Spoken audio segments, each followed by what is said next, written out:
Менин балам içimden çarçap kalgan.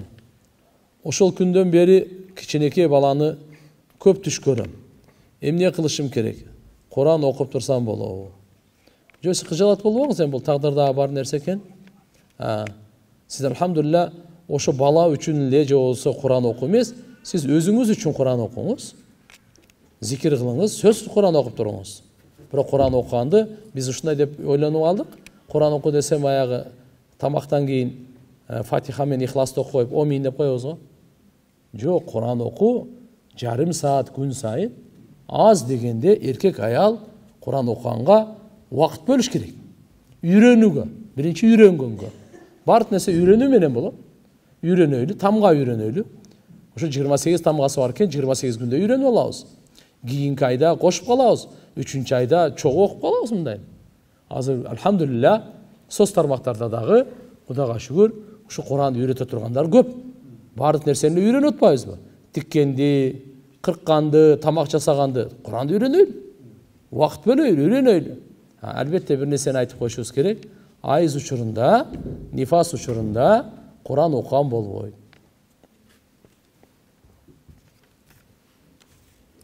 Биздин үй бүлөбүзгө дуа кылып коюңузчу. Алла Таалам иншалла ушундай нурланган, бактылуу, ыймандуу үй бүлөлөрдөн кылсын. Оюма жаман ойлор келе берет. Кандай дуа окусам болот? Ла хаула ва ла куввата илля билля. Көп айтабыз. Бардык жаман ойлорду талкалайт. Ла хаула ва ла куввата илля билля. Экинчиси, жаман ойлор келген учурда аузу биллахи минаш шайтанир раджим деп айтыңыз. Аузу биллахи минаш шайтанир раджим багымдаттан кийин бир 10-20 көп айтып коюңуз. Канча болсо дагы. Кудай кааласа иншалла бардык жаман ойлор кетет. Саламатсызбы, менин суроом, эгер намаз окуп жатканда азан айтылып калса, окуй бериш керекпи же азан айтып бүткөнчө күтүш керекпи? Карап туруңуз. Намаздын убактысы кирген болсо, мынакей биздеги муфтияттын сайтында, Насаат КЖБ эле ошонун сайтында намаздын убакыттары бар да, чоң кеминдики боюнчачы туурабы? Ошо убакыт киргенден кийин окуп аткан болсоңуз, азан айтылып калды. Уланта бересиз, намазыңызды бузбайсыз. Бирок эми окуйн дегенде азан айтылып калды. Баштабай туруңуз. Азанды угуңуз, угуп бүткөндөн кийин дуасын окуп, андан кийин намаз баштаңыз. Менин турмуш курганыма 23 жыл болду. Жолдошум экөөбүз никебиз кыйылган эмес. Эми ошол бойдон калса кандай болот? Эми кыйдыралы деп уялып жатабыз. Рахмат. Жок, уялуунун кереги жок. Туура эмес кылгансыздар. 23 жыл деген кандай деген? Ошон үчүн биринчиден экөөңүздар, жолдошуңуздар экөөңүздар истигфар, тооба кылыңыздар. Жакшы жуунуп, 2 рекет намаз окуп, Алладан кечирим сурап, тез арада молдокеге жолугуп, никени кыйдырыңыздар. Эч кандай уяты жок ал. Күбөлөр болот, болду. Жолдошуңуздан сиз эмне уяласыз? Махар алып атпайсызбы? Сизге акча берет да, түшүнөсүзбү? Акча доолайсыз, бер деп. Нике мусулманга кыйынат. Нике күбөнүн алдында кыйынат. Махардын негизинде кыйынат. Касиетти эки неме болсо күбө болсо болот. Мен айтайын деп атам. Касиетти карманыш керек деген ширк эмеспи? Ушул жөнүндө айтып берип коесузбу? Кандай касиетти? Муну көрүш керек ал. Дин амалдарынын бардыгы касиет. Намазды касиет. Эң касиеттүү амал намаз. Чын сүйлөгөн, зикир, Кур'ан, мына касиет. Ушуну бекем кармаңыз, эч кандай ширк эмес. Эч кандай ширк эмес. Зикирди бекем кармаңыз. Дайыма тилиңизде зикир болсун. Эч качан иншалла жаман ой келбейт. Гыйбатка орун жок. Гыйбат келейин, кирейин десе орун жок. Бар бурон. Зикир алып койгон да. Мына касиет. Намаз окуйм. Бирок мен жүргөн чөйрөдөгү адамдар окубайт. Чогуу жүргүм келет. Бирок сүннөткө туура келбеген нерселер жасаганда жалат болом. Эмне кылсам болот? Караңыз. Ошолор акырын сизди жеп коет. Өзүнүн чөйрөсүнө кошуп кетет. Байкабай каласыз, алар менен кирип, жүрөгүңүз аралашып калат. Эгерде аларды жакшылыкка чакырып, жамандыктан кайтара алсаңыз, кылыңыз. жакшылыкка кайтарыңыз, жамандыктан жакшылыкка чакырыңыз, жамандыктан кайтарыңыз. Эгерде эме кыла албасаңыз, бар болгон намазыңыз да кетип калат. Анан сиздин намазыңыз ошол жерде арам иш болуп атса, мисалы ичимдик, бий, жана башка нерселер ушундай окшогон, эркек аял аралаш тиякпа. Жок, сиз акырын алхамдулилля иманыңызды сактаңыз, амалыңызды сактаңыз, ахиретиңизди сактаңыз. Сизде дин, сизде абир түшүнүк бар. Андай кылбаңыз, акырын айдан кетип калыңыз.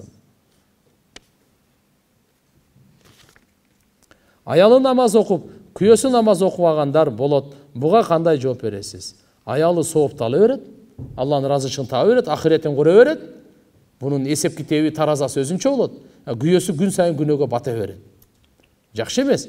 Күйөөсүнө да дуа кылсын, күйөөсүнө даават берсин. Аялы күйөөсүнө даават бере алат. Жакшынакай айтып, чогуу намаз окуп, алхамдулилlah дааватка чыгып кетсе, тез эле колго келет да. Эң оңой намазга жыгылган, арам нерселерди таштаган дааватка чыгып келет. Уста сизге чын ден соолук, эки дүйнө бактылуулук каалайм. Рахмат сиздерге дагы.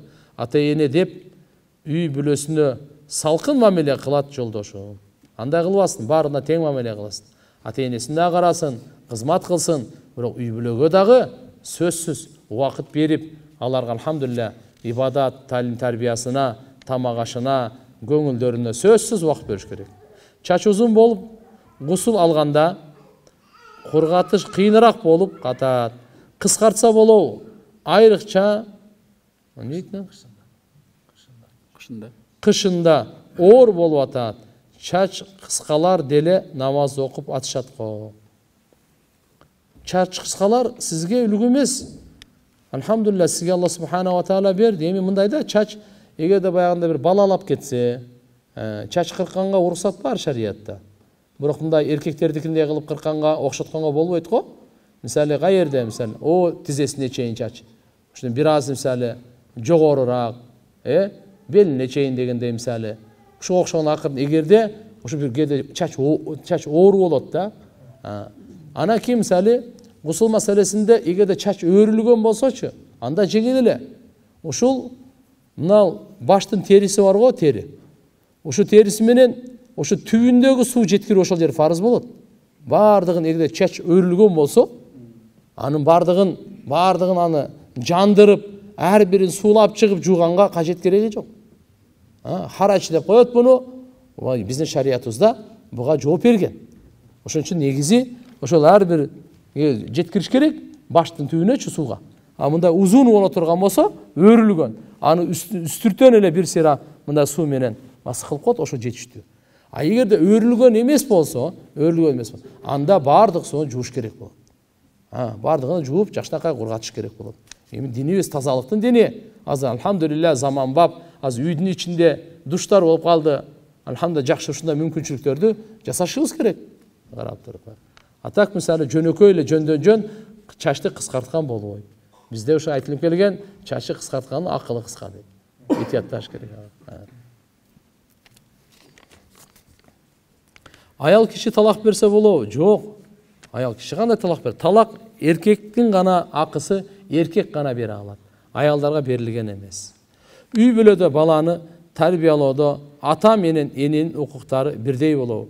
Ата менен эненин укуктары бирдей. Балдарды тарбиялоодо мына угуп алыңыз.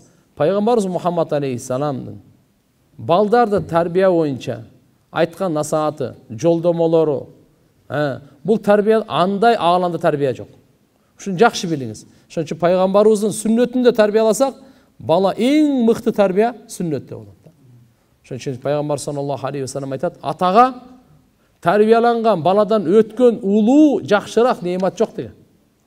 Ошон үчүн иншалла энеге тапшырып коюп эле ата кош көңүл болбош керек. Уулдарга да, кыздарга дагы тарбиясына бисмилла деп жегиле, оң колдоп жегиле, үйдү тазалагыла, колго суу куйгула, бут кийимдерди тизгиле, тамак жегенден кийин дуасын окугула, таарат алгыла, ажаткана сол бут менен кирип, оң бут менен чыккыла, намаз окугула, жоолук салыңыла, топу кийгиле, адамдар учурашканда ассаламу алейкум деп жакшынакай учурашкыла, сыйларды, улууларды урматтагыла, кичилерди иззаттагыла. Булардын бардыгы тарбиялуу иштер, амал менен дагы, сөз менен дагы, анан бир эки жолу эмес, дайым айтып туруш керек. Баланын ишин чала де. чоң кеминде элдерине жакшы дуаларды кылып коюңузчу. Алла таалам ыймандуу кылсын, берекелүү кылсын, ырайымдуу кылсын. Жараткан Алла таалам бактылуу кылсын баары. Менин суроом, биздин убакта 28 жыл мурун ала качып кетип жашап калышчу, никеси жок эле, нике кыйдыргандар, жок эле нике кыйдыргандар, кыйдырып нике кыйдырбагандар никеси жок.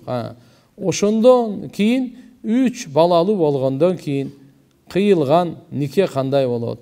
Күнөөсү кандай болот? Ага чейинкилер. Караңыздар, мурункудор афалла амма салаф өткөнгө салават.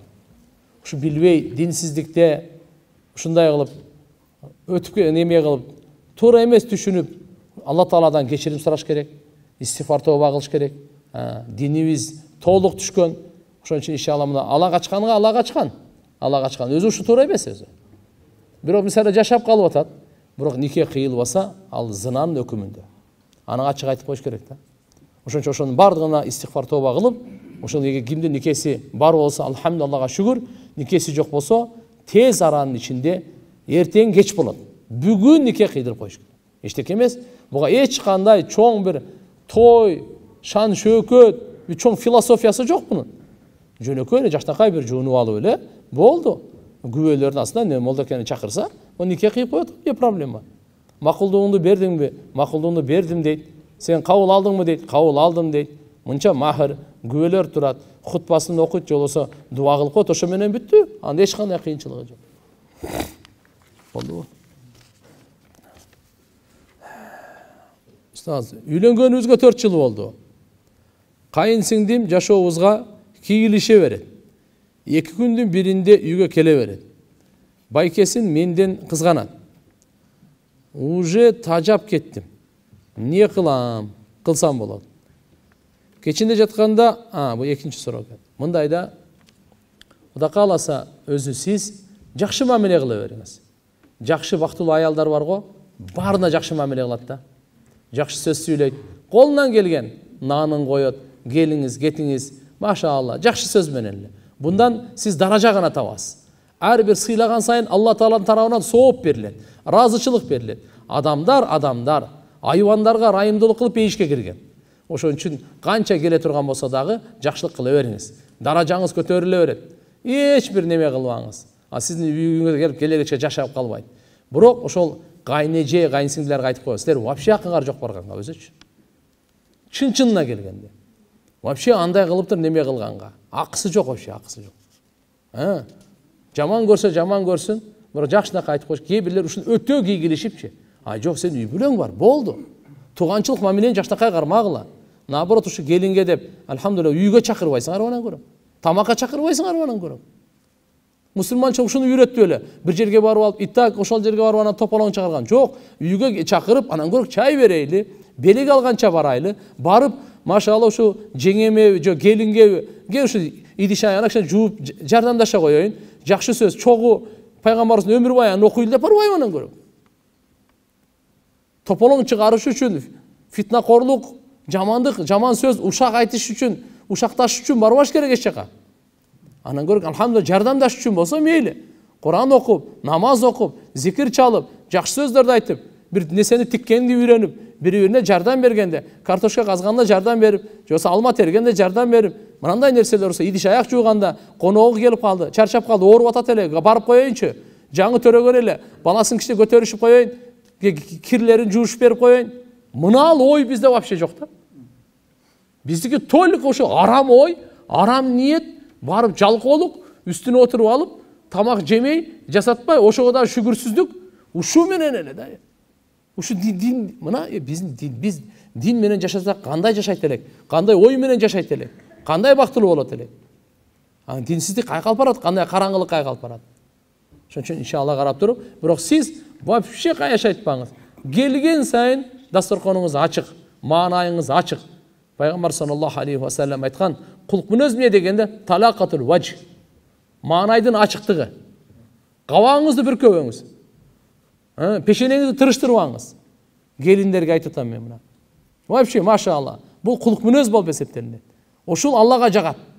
Алла даража берет. Эчтеке колуңарга бир кир жугуп калбайт. Тиги эми ушинтип келип өтө турган болсо, ага эч нерсе жок. Убагында боло турган болсо, алхамдулилlah иштерди кылып, башка иштерди кылып, чай пай тамагыңарды аябагыла. Мисалы эмне үчүн кайра келдиң, анан урушкандын жаңжалдын кереги жок. Бирок тиги да алхамдулилlah силер амал кылып, ушундай кайрымдуулук кылып, жакшы сөз, даават берип, үйүңөрдө сразу китеп окуп, не дейсиңер ана?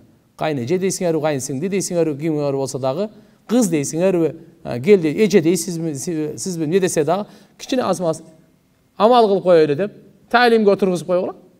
Таалимге отура берсе, иншалла оңолуп кетет. Үйдөгү амалга сразу отургузуп коюш керек.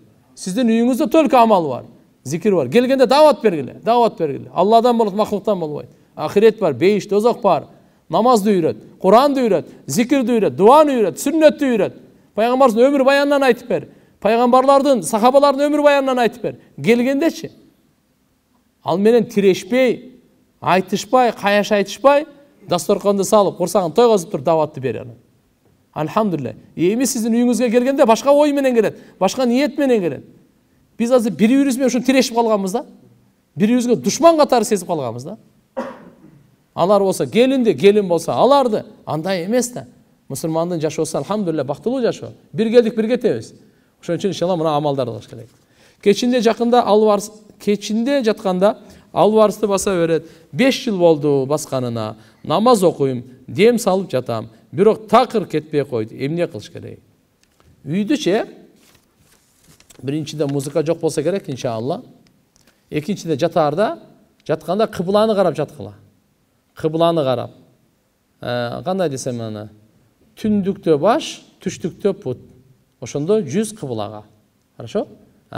Жатаарда бисмилля деп, оң колу, сол колу айырмасы жок. Акырын төшөктү бир сыйра бисмилля деп кагып коюш керек.